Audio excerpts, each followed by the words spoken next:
Hello there, welcome back. This is Somdeep Raghuvanshi and I am going to teach you today fourth chapter of class 7 geography. And the name of our chapter is air. आज हम air के बारे में बात करेंगे, हवा के बारे में बात करेंगे। तो सबसे पहले हम स्टार्ट करते हैं एटमॉस्फेयर की, और उससे पहले हम ये बता दें कि ये चैप्टर हमारा दो पार्ट्स में डिवाइड होगा। फर्स्ट पार्ट में हम कंपोजिशन ऑफ एटमॉस्फेयर और स्ट्रक्चर ऑफ एटमॉस्फेयर की बातें करेंगे। वहीं सेकेंड पार्ट में हम बात करेंगे वेदर एंड क्लाइमेट की। तो चलिए हम अपना फर्स्ट पार्ट स्टार्ट करते हैं। सबसे पहले हम बात करते हैं एटमॉस्फेयर क्या होता है, पहले इसको जानते हैं। एटमॉस्फेयर हमारा एक ह्यूज ब्लैंकेट, एक बहुत बड़ा सा हवा का ब्लैंकेट है जो हमारे अर्थ को कवर किए रहता है। और ये एटमॉस्फेयर ही है जो हमारे सर्वाइवल के लिए बहुत ज़्यादा ज़रूरी है।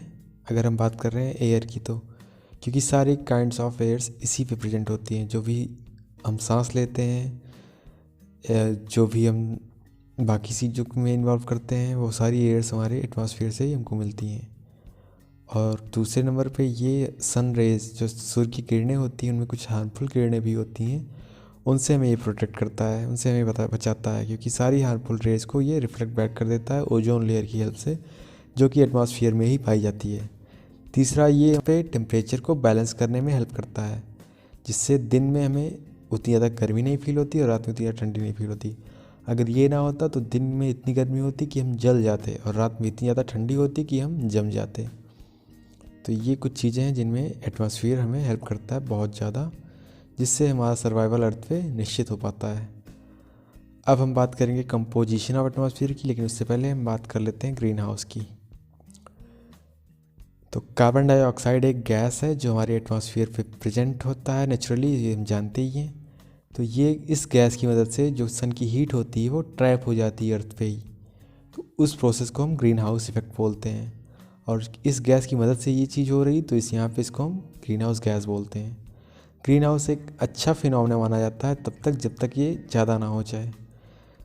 ज़्यादा हो जाता है तो फिर अर्थ पे हीट बहुत ज़्यादा ट्रैप होने लगती है, और बहुत ज़्यादा हीट होने के कारण हमारे आइस, जो बहुत बड़े बड़े से आइसबर्ग्स हैं, वो सब मेल्ट होने लगते हैं। नॉर्थ पोल और साउथ पोल में जो भी हैं वहाँ पे इसके कारण बाढ़ आ जाती है उन सब इलाकों में, उसके आसपास वाले इलाकों में। इसके कारण क्लाइमेट चेंज भी होता है, जिससे प्लांट्स का और एनिमल्स, कुछ प्लांट्स और कुछ एनिमल्स एक्सटिंक्ट भी हो जाते हैं, मतलब उनकी प्रजातियाँ विलुप्त होने लगती हैं। तो ये सब चीज़ें गड़बड़ हो जाती हैं, इसको हम ग्लोबल वार्मिंग के नाम से जानते हैं। तो ग्लोबल वार्मिंग हमारे लिए अच्छी चीज़ नहीं है। तो ये सब ग्रीन हाउस और ग्लोबल वार्मिंग की बात थी। अब हम आते हैं कंपोजिशन ऑफ एटमॉस्फेयर पे। हमारा एटमॉस्फेयर कई गैसेस से बना हुआ है। तो सबसे पहले इस पाई चार्ट में जो इस लड़की ने पकड़ रखा है, इसको ध्यान दीजिए, इससे हम समझ जाएंगे कि हमारे एटमॉस्फेयर में है क्या क्या, किस चीज़ से ये कंपोज हुआ है, फिर क्या क्या चीज़ें पाई जाती हैं। तो आप देख सकते हैं nitrogen 78%, carbon dioxide 0.03%, oxygen 21%, argon है 0.93%, और 0.04% में बाकी दूसरी चीज़ें, बाकी सारी गैसेज, बाकी सारे डस्ट पार्टिकल्स और वाटर वेपर्स। तो इन्हीं सब चीज़ों से मिलके बना है हमारा एटमॉस्फेयर। अब जो मेजर गैसेज हैं, जैसे कि नाइट्रोजन, ऑक्सीजन और कार्बन डाइऑक्साइड, ये हमारे लिए बहुत ज़्यादा ज़रूरी गैसेज हैं, तो इनके बारे में थोड़ी थोड़ी बातें कर लेते हैं। नाइट्रोजन सबसे ज़्यादा पाया जाता है, ये हम जानते हैं। और इस हुई वजह से जब हम इनहेल करते हैं, जब हम ब्रीथ करते हैं, तो इनहेलेशन और एक्सहेलेशन का प्रोसेस होता है, सांस अंदर लेना, सांस बाहर लेना। तो इनहेल करते वक्त नाइट्रोजन भी थोड़ी सी मात्रा में हमारे अंदर चली जाती है हमारे लंग्स में, लेकिन उसको हम एक्सहेल भी कर देते हैं। लेकिन नाइट्रोजन हमारे लिए जितना ज़रूरी है, उससे ज़्यादा ज़रूरी है प्लांट्स के लिए। प्लांट्स इसको डायरेक्टली एयर से नहीं ले सकते, तो इसलिए बैक्टीरिया की हेल्प लेते हैं। बैक्टीरिया जो होता है उनके रूट्स में और सॉइल्स में पाया जाता है। तो जो नाइट्रोजन हमारे एटमॉस्फेयर में प्रेजेंट होता है, उसको बैक्टीरिया प्लांट्स तक पहुंचाने में हेल्प करता है। इस प्रोसेस को हम नाइट्रोजन फिक्सेशन के नाम से जानते हैं। ये अभी के लिए इम्पोर्टेंट नहीं है, लेकिन बाद में इसको हम आगे चल के पढ़ेंगे। दूसरा, ऑक्सीजन हमारा सबसे ज़्यादा प्लेंटीफुल गैस होता है जो हमारे एयर में प्रेजेंट होता है। और ऑक्सीजन हमारे लिए बहुत ज़्यादा इंपॉर्टेंट है, क्योंकि हम ब्रीथ करते हैं इसे, हमारे लिए भी और एनिमल्स के लिए भी।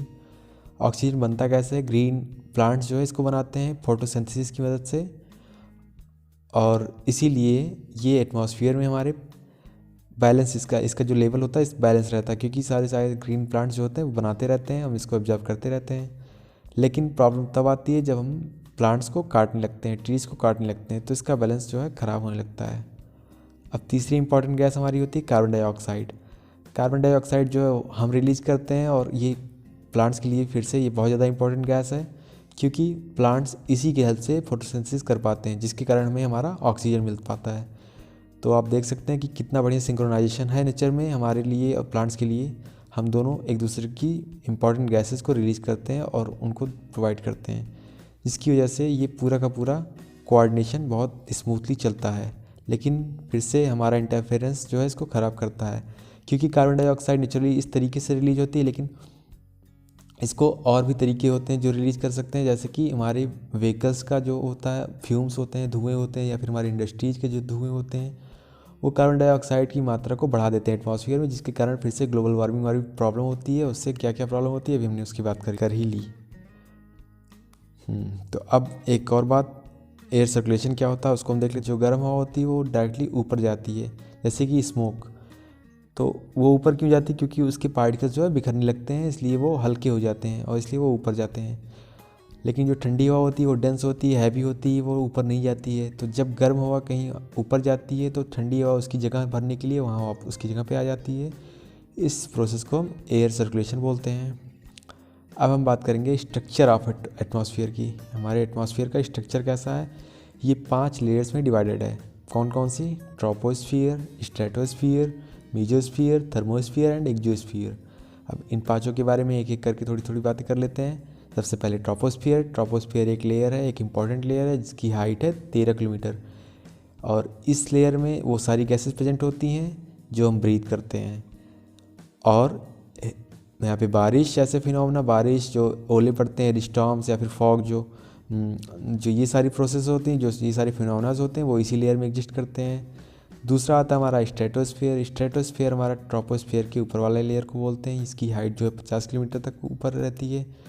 और ये लेयर जो है क्लाउड से और बाकी सारे वेदर फिनोमेना से मुक्त होता है, और इसीलिए ये लेयर बहुत ज़्यादा क्लीन रहता है, जिसके कारण एरोप्लेन्स वगैरह जो होती हैं वो इसी लेयर में उड़ाई जाती हैं। और एक और इम्पॉर्टेंट फीचर इस लेयर की ये है कि ओजोन लेयर इसी लेयर में पाया जाता है। ओजोन लेयर क्या होता है? ओजोन लेयर वो लेयर है जो हमें सन की हार्मफुल रेज से हमें बचाता है। तीसरा हमारा आता है मेसोस्फियर। ये तीसरा लेयर है और इसकी हाइट जो है 80 किलोमीटर तक ऊपर है। और इस लेयर में क्या होता है? मीटियोराइट्स, जो मीटियोर्स होते हैं स्पेस से आते हैं, वो इसी लेयर में घुस के जलते हैं, तो उसको हम यहाँ पे मीटियोराइट्स बोलते हैं। चौथा लेयर हमारा थर्मोस्फियर। थर्मोस्फियर बहुत गर्म लेयर होता है, इसीलिए इसका नाम भी थर्मोस्फियर है। और आयोनोस्फियर जो होता है वो इसी लेयर का पार्ट होता है। इसकी हाइट क्या है? इसकी हाइट जो है 80 से 400 किलोमीटर तक फैली हुई है। और इस लेयर में रेडियो ट्रांसमिशन में हेल्प होती है। रेडियो ट्रांसमिशन में जिससे हम रेडियो वेव्स को यहाँ पृथ्वी से भेजते हैं, तो वहाँ से टकरा के वापस आती है, जिसके कारण हम सारे रेडियो एक्टिव काम कर सकते हैं। रेडियो एक्टिव नहीं, सारे रेडियो वाले काम कर सकते हैं, जैसे कि हम फ़ोन से बात करना, बाकी सारी चीज़ें। अब लास्ट हमारा एक्सोस्फियर। एक्सोस्फियर जो है आखिरी और ऊपर सबसे ऊपर वाला लेयर होता है, और इस लेयर में बहुत पतली हवा रहती है, जिसको जैसे कि हाइड्रोजन और हीलियम जो होती है स्पेस से इस लेयर तक फ्लोट करती हुई आती हैं और यहाँ से ऊपर जाती हैं। तो यह इस वीडियो में इतना ही। देख के गुड बाय एंड जय हिंद।